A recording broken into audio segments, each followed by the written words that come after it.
Now let's say if we have two hydrogen atoms, and if these two hydrogen atoms approach each other, what's going to happen? As you know, they will react and form a covalent bond.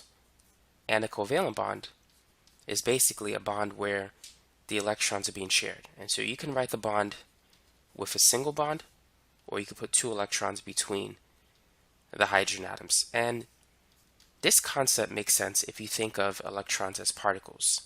But what happens if you begin to think of electrons as waves?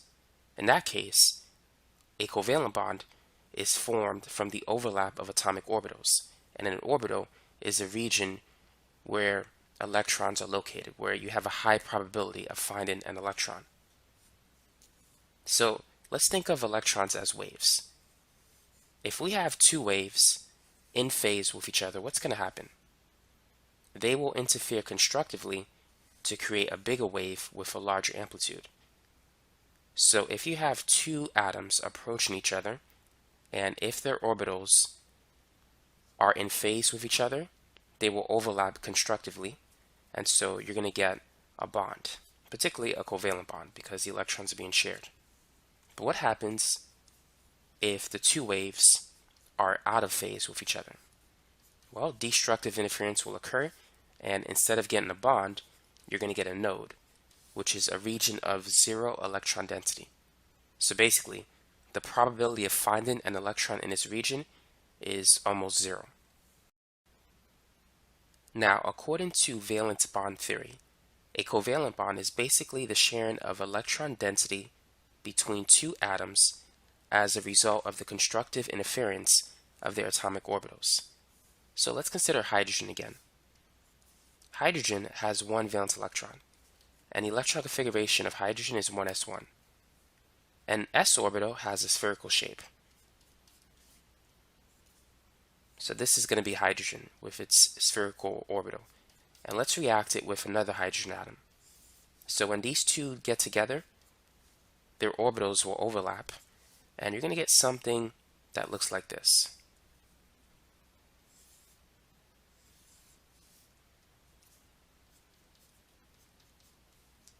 And so what we have in the middle is a covalent bond.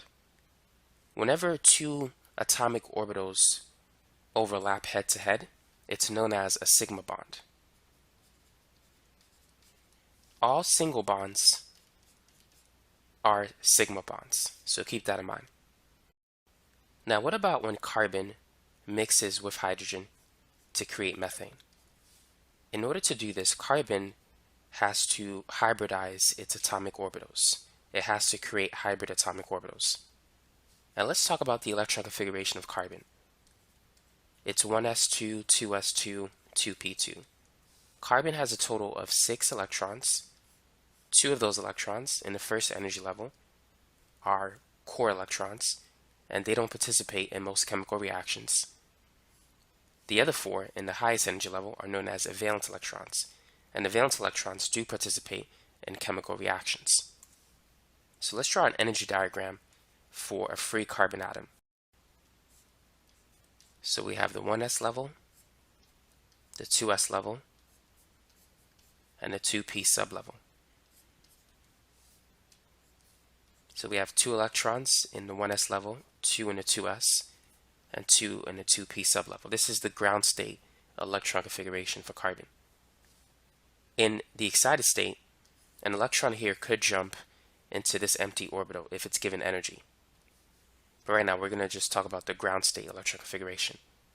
So during hybridization, the 2s orbital and the 3 2p orbitals, they're going to mix together to form a hybrid sp3 orbital. So the 1s level is going to stay the same. Now we're mixing together 4 atomic orbitals, and so we're going to get 4 hybrid orbitals. And they're going to be degenerate orbitals of the same energy. So if we mix in s and 3p orbitals, what are we going to get? We're going to get a hybrid orbital called an sp3 orbital. And because we mixed 4 atomic orbitals, we're going to get 4 sp3 orbitals. Now what should be the energy level of an sp3 orbital? Should it be close to the 2s level or to the 2p level? What would you say?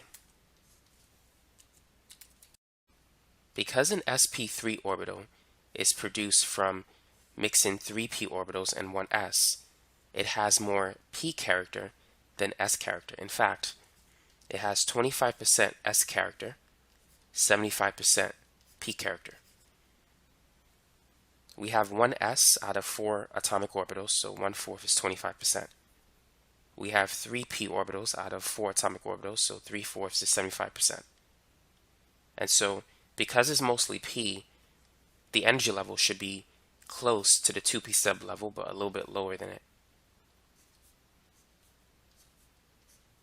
So we get 4 hybrid orbitals. These are known as degenerate orbitals because they have the same energy level.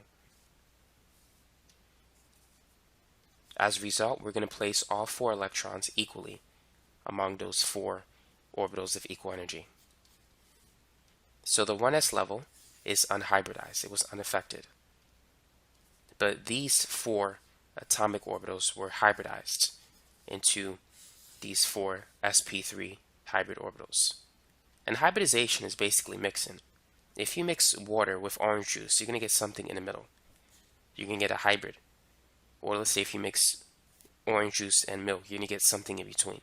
And that's what hybridization is. You're just mixing atomic orbitals. So if you mix s and p, you get something that's in between s and p.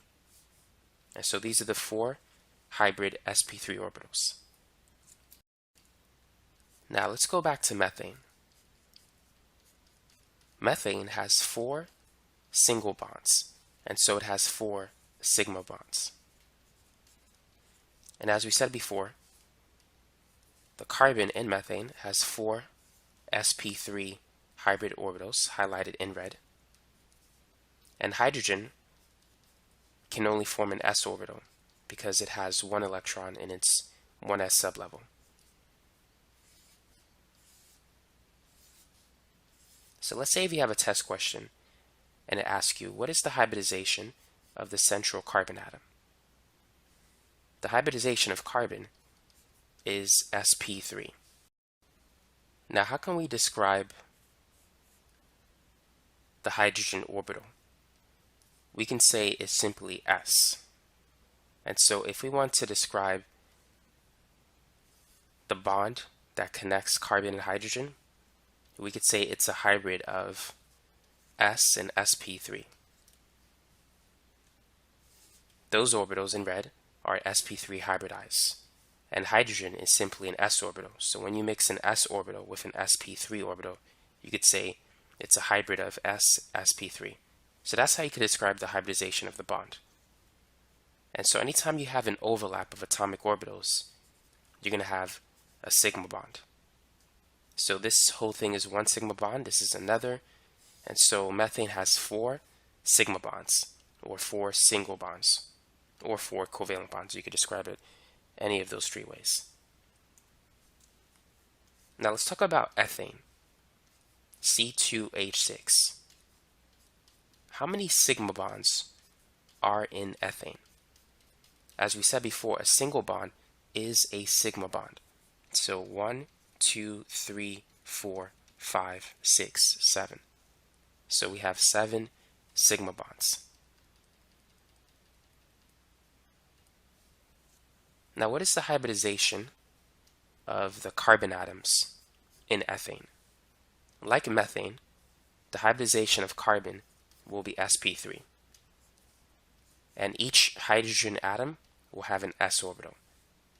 So to describe the CH bond, once again, we could say it's a hybrid of s and sp3 atomic orbitals. Now, sometimes you need a simple way to quickly determine the hybridization of carbon. So anytime you see carbon attached to 4 atoms, the hybridization is going to be sp3. If you add up the exponents, 1 plus 3 is 4. Now let's say if you see carbon attached to 3 atoms.